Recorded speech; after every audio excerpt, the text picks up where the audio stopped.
Boy, you know you make me float, float. Boy, you really give me high. Ooh, I feel like I'm on dope, dope. 'Cause you. Hey cousins, okay, I am back. I have my very first requested video, and I'm actually so excited because I had a nail tech reach out to me and she wanted to know like my experience with a black nail salon. And let me tell y'all, it has its ups and downs. First things first, go ahead and be sure to like and subscribe to my YouTube channel. If you haven't followed me on all my socials, be sure to do that. Nail by Shay _ on TikTok, Instagram, and Facebook. It is Detroit Nails Shayla. And y'all, I got some tea for y'all. Y'all got to keep these in, okay? I just got these for $4 at my local nail supply store, but let's get into the story. So my very first time working in a black nail salon, off rip I did like it, but it was like very catty. A lot of the stylists there,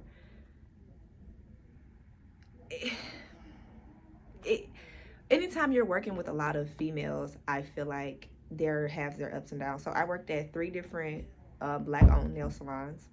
I worked at, actually I'm not even going to name them because I really don't want to leave like a bad taste in anyone's mouth, but I worked at some real reputable nail salons. And let me just tell you, the very first black nail salon I worked in, it got so bad to the point where the girls came in one day and they were like spraying sage around the shop, and they were like basically like telling me like all the gossip, how they felt like the owner didn't want them to have more clients than her, or like it was terrible.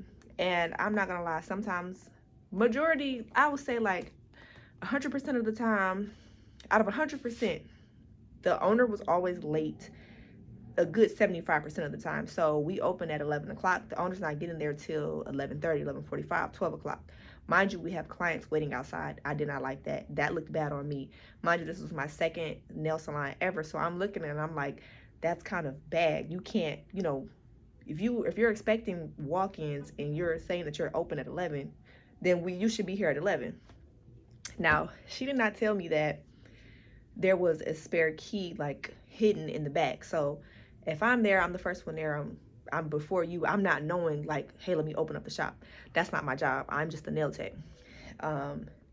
Another thing I didn't like about that salon, so we were commission based. We did 60-40. But when I had my initial interview, I was just so ecstatic that I was better in my craft and that somebody else wanted to hire me. So when I went ahead, let me turn this light on. Don't forget to like and subscribe, guys. Go ahead, stop being ghost subscribers. Let me know that you guys are engaging with me. But anyway, we were commission based. We were 60-40. However, she told me in my initial like hiring process, you know, if you have polishes that you like to use, bring them. So I'm thinking that's like a suggestion. It wasn't. She was meaning like, okay, bring your supplies, because so okay, how it was set up, it was 4 desks. It was mine and hers and then the 2 other nail techs.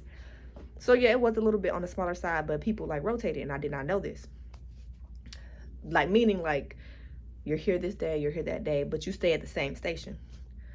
So one day I got up and I was looking for like nail art, and it was like kind of like on her side, but I'm assuming that this is for the whole salon. It wasn't. So she was asking, like, as I'm looking for the stuff, she's asking like, what do you need? And I'm like, you know, they're asking for these type of stones, and I didn't have those stones. She's like, okay, well, yeah, remember you got to bring your stuff because you're going to be limited on what you can do. And at the time it wasn't registering. Mind y'all, I was young. I had to be at least like 21, 22. So I'm like, why she keep saying I'm gonna be limited? Basically what she was saying is that you were supposed to bring, y'all, I keep switching in between where to look at because it looks awkward right here if I'm looking at myself, but I'm just gonna look, don't worry about it. Basically she was telling me like, if you don't bring your own supplies like nail polish, acrylic, decals, stickers, stones, whatever, you can only do so much. All she supplied us with was 1 file, 1 buffer, gloves. That was it.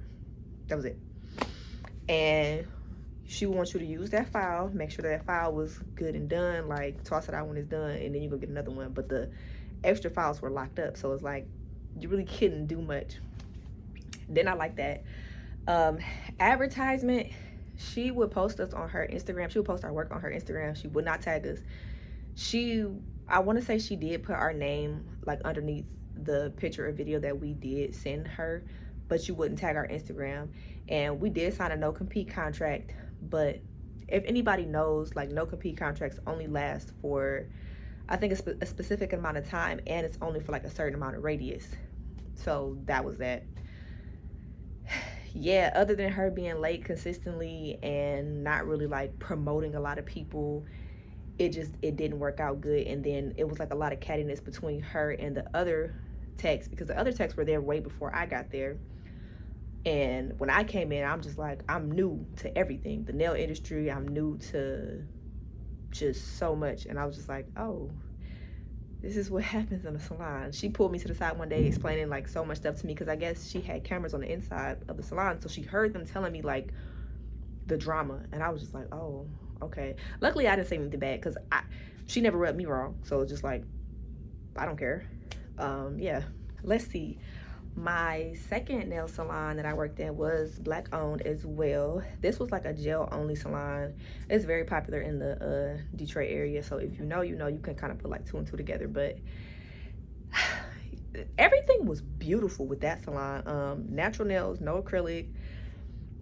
They just did like gel polish, gel extensions.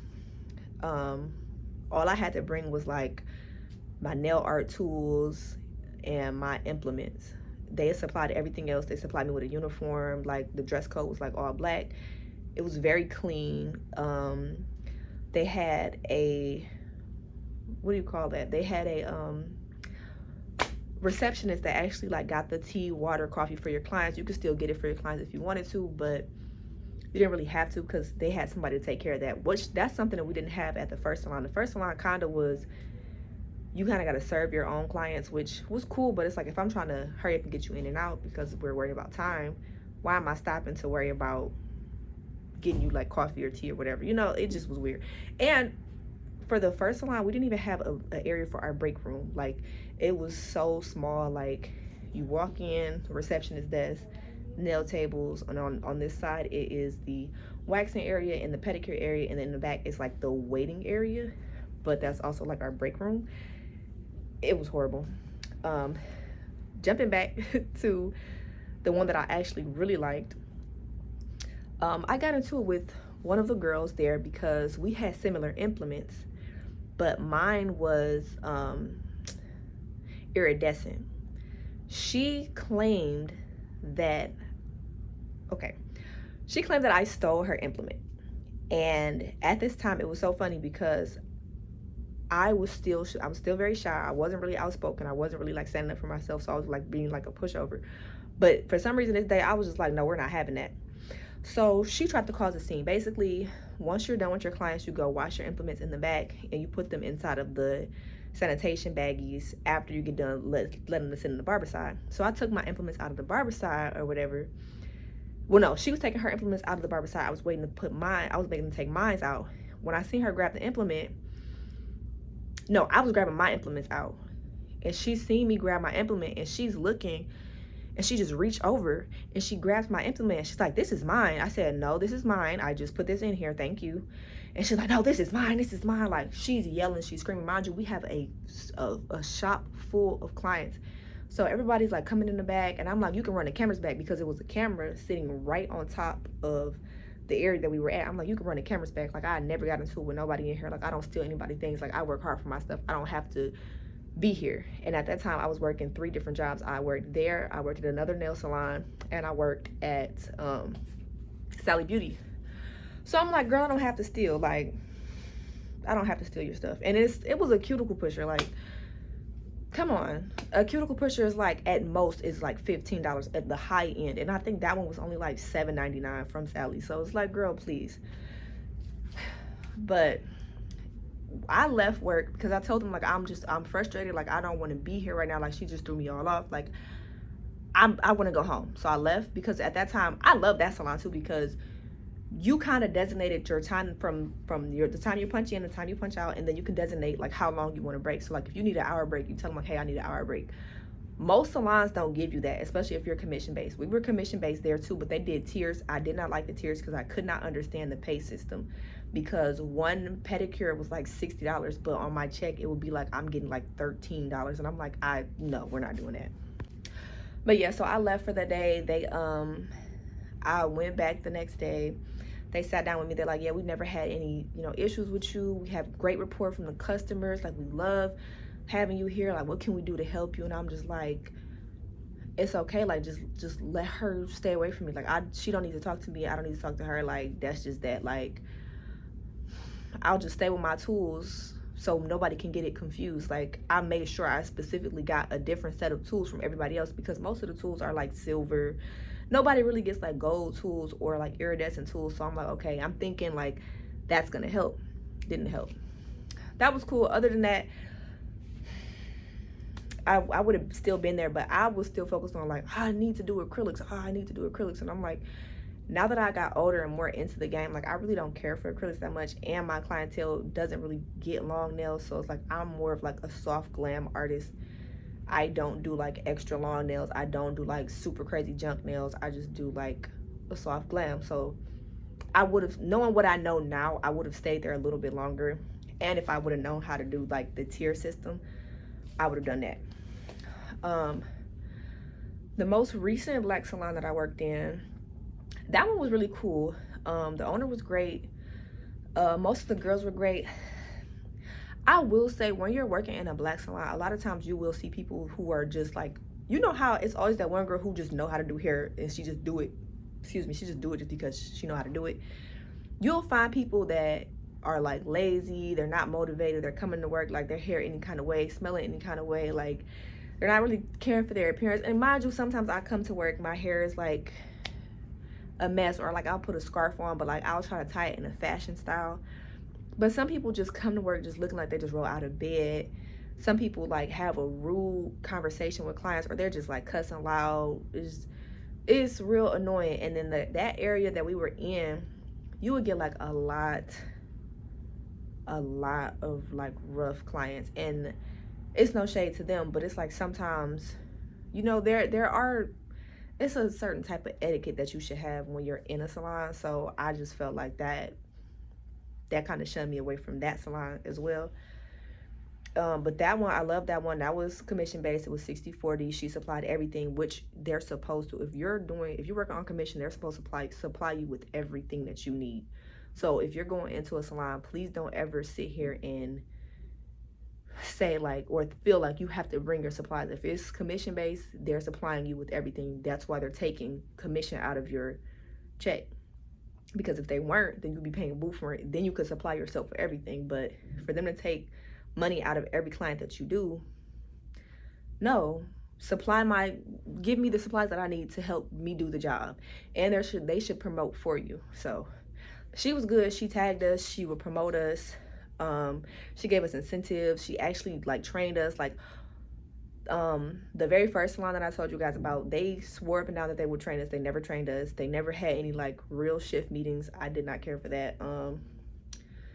Yeah, I wouldn't do it again. I wouldn't. If I had to, I would go back to the all gel salon that I worked at, but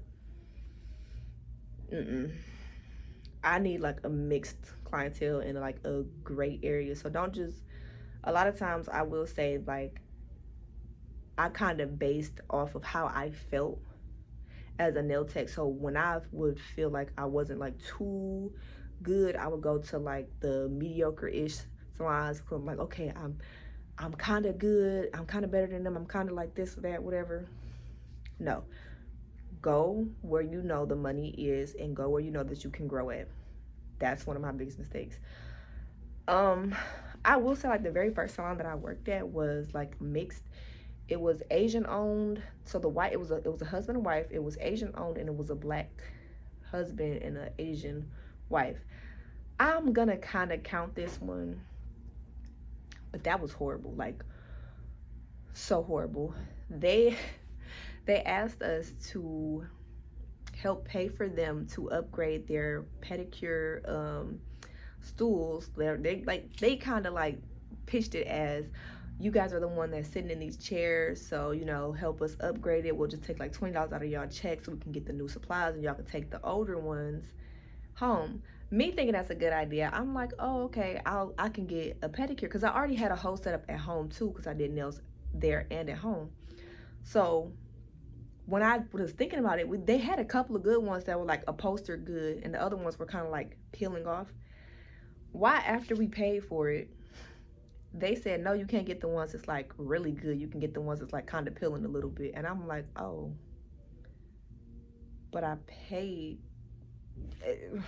Anyway, with them, if you messed up, like if a client complained like, oh, my nails are lumpy, or my nails came off within a couple days, and if somebody else came and fixed your client's nails, they would take that amount out of your check and they would give it to the other nail tech. I kind of like that, because it's like, yeah, somebody shouldn't have to go over your work, and the client shouldn't have to pay twice.